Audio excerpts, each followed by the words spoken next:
How's it going, Poke fans? It's your boy, Trainer Sin, signing in. And in today's video, guys, we're going to be covering everything we know about the upcoming expansion for Pokemon Sword and Shield, the Isle of Armor. You know what? I'm very excited for this upcoming expansion. I need finding some new content to play, just keep the game fresh. It's something interesting. I know there's a lot coming our way, so if you're interested to know what's going on, this is the video for you. Okay, guys, so let's get straight to it. So the release date is still looking like it's end of June, and we haven't heard anything about any delays, so hopefully it stays that, because I'm really excited to play it. As I mentioned, can't afford any delays. So the update is going to be for an Isle of Armor and a second part, which is the Crown Tundra. So these both will be bundled together as an expansion pass, which is available through the Switch eShop for $30. So this is 30 USD, and you'll be able to get both of them. And then one thing to make sure is if you have 2 copies of the game, you'll need to buy a separate pass for each, which sucks, but that's how they're doing it, looks like. Also, for those of you who buy the pass before August 31st, you'll be getting an exclusive Pikachu uniform and an Eevee uniform for your trainer. You know what? Those don't look bad at all. They look pretty nice, actually. So, you know what? That's a bonus if you pick it up earlier. Okay, guys. So now before we jump into the details, I want to throw this picture up here. So this is a summary of what we'll be getting in the pass. So for sure, we're going to be getting new areas.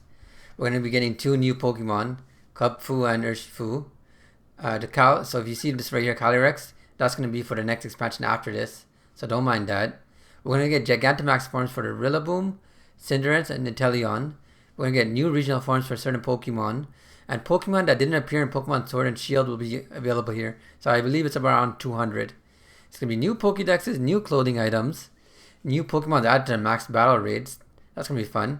New items, new tutor moves, restricted sparring battle feature. This they haven't gone too much detail about, but once we do, I'll make sure to make a video about that. And this new co-op mode you see at the bottom is going to be for the Tundra, not for this update. So I'm looking forward to that co-op play mode too. Sucks that they're not doing this one, but you know what? Once they do release that, I'm looking forward to it. So with the Isle of Armor update, we'll be bringing back a lot of old Pokemon. And these Pokemon will be actually added as a free update, so you don't need to purchase the pass to get them. You'll be able to receive the Pokemon through trades or import them via Pokemon Home if you don't pick up the expansion. However, the returning Pokemon can only be encountered in the wild if you own the expansion pass. And in total, more than 200 old Pokemon will be added to Sword and Shield, including practically every legendary from previous games. So these next few pictures, we're going to be looking over which Pokemon that we know for sure have been confirmed in these expansions. So in the Isle of Armor, we got Psyduck, Golduck, the Horsey Evolution line, Magnemite line, Happiny and Chelsea line, Blissey. So we got Zora, Zoroark, Fletchinder, Talonflame, Larvesta, Valkrona, Dende, Rockruff, and Lycanroc. So that's a good collection of Pokemon there. And then if we keep going to the next picture, the Crown Tundra, we got the Nidoran line, which I'm looking forward to. I love Nidoking and Nidoqueen. Zubat line, we got Electabuzz line, Spheal, Walrein, oh Metagross, that's amazing. Oh, okay, Garchomp's coming back. Look at that, guys. That's amazing. Amura and Aurorus. And then the legendaries, like I said, practically almost every single legendary is coming back, guys. Look at that. Entei, Raikou, Suicune, Ho, Lugia, Regis, Latios, Kyogre, Rayquaza. Oh my gosh. That's freaking insane, jeez. Out of all these, like I said, Lugia, that's my favorite.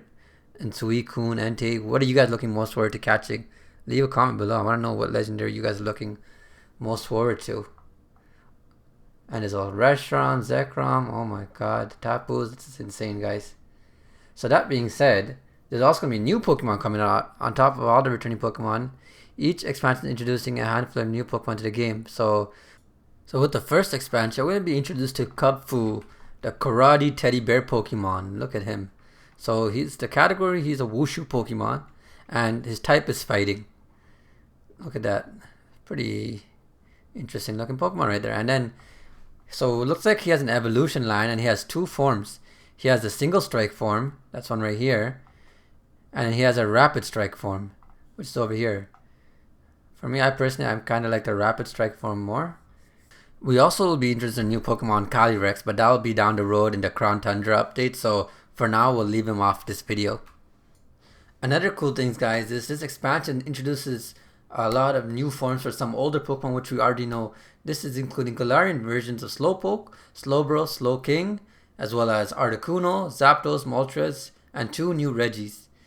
We're also going to be getting Gigantamax versions of Venusaur and Blastoise, which is awesome, I think. So now moving on to the Gigantamax starters. During your journey at the Isle of Armor, your starter Pokemon from Sword and Shield, whichever you chose, Rillaboom, Cinderace, or Inteleon, will gain the ability to Gigantamax, which is awesome, like the other Gigantamax Pokemon in the game. Each will have a unique appearance and also a G-Max move. The move for Rillaboom is called G-Max Drum Solo. Cinderace has G-Max Fireball and Inteleon has G-Max Hydro Snipe. Each of these attacks deal more damage than a typical Dynamax move, and it ignores the opposing Pokemon's ability, which is insane and overpowered if I do say so myself. So in addition to these new Pokemon and locations, there'll be some new gameplay mechanics to Sword and Shield. So there hasn't been much information about this yet, so I'm going to keep an eye out on it, but around the Crown Tundra you'll be able to explore some Pokemon dens, but how this affects the Isle of Armor, I'm not sure so much. So the big question is, are there going to be any version exclusive Pokemon or characters in the expansion? So Nintendo did confirm that the expansion pass will feature version exclusive Pokemon and characters. There's no word on which Pokemon are version exclusive just yet, but the rival trainer you'll face will depend on the version of the game you have. Pokemon Sword players will face Clara. She's a poison type specialist training at the dojo of Pokemon Master Mustard. And Pokemon Shield players will come up against Avery, a psychic type user, also under Mustard's training. So lastly guys, I'm going to read you the storyline of the upcoming expansion. So the Isle of Armor expansion takes place on the Titular Island, which lies off the coast of Galar proper. The island is home to a Pokemon dojo where aspiring trainers learn under the tutelage of an old man named Mustard, who is the longest reigning champion in Galar history and Leon's former mentor. Early in the adventure in the Isle of Armor, Mustard will gift you the legendary Pokemon Kubfu, which you'll be able to raise into Urshifu after conquering one of 2 towers on the island, the Tower of Darkness or the Tower of Waters. Which tower you challenge will determine how Kubfu evolves. If you complete the Tower of Darkness, Kubfu will evolve into a single striking style Urshifu, a fighting dark type.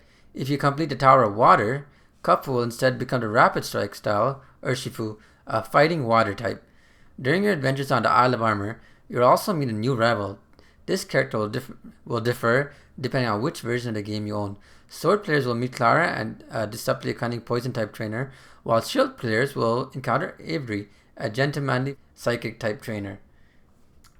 Honestly guys, what a sick storyline. That's amazing. I can't wait for it. So that being said, that's everything we know so far about the expansion. But with it coming up next month, I'm sure there's going to be a lot more trailers coming up, more information. And as we get more information, I'm going to be sure to be making new videos and updating my channel.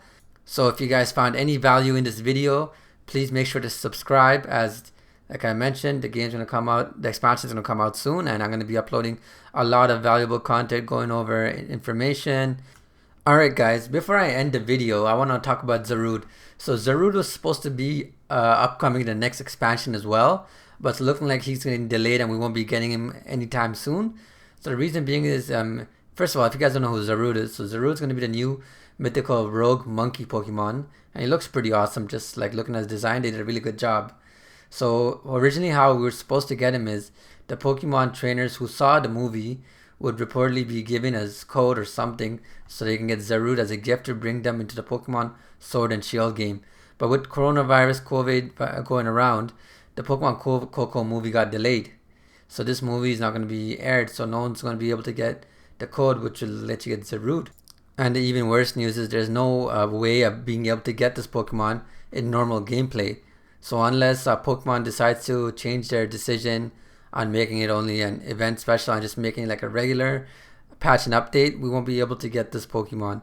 And to be honest, like I said, since they have a whole movie around him, I don't see them just releasing it as an event. They're going to probably wait until the Pokemon movie is released and then just let us have access to this Pokemon.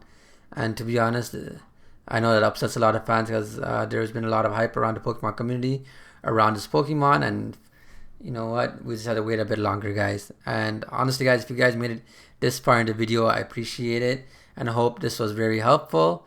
If it was, let me get a thumbs up, leave a like, and I hope you guys have a great rest of the day. This is Trainer Sin signing out.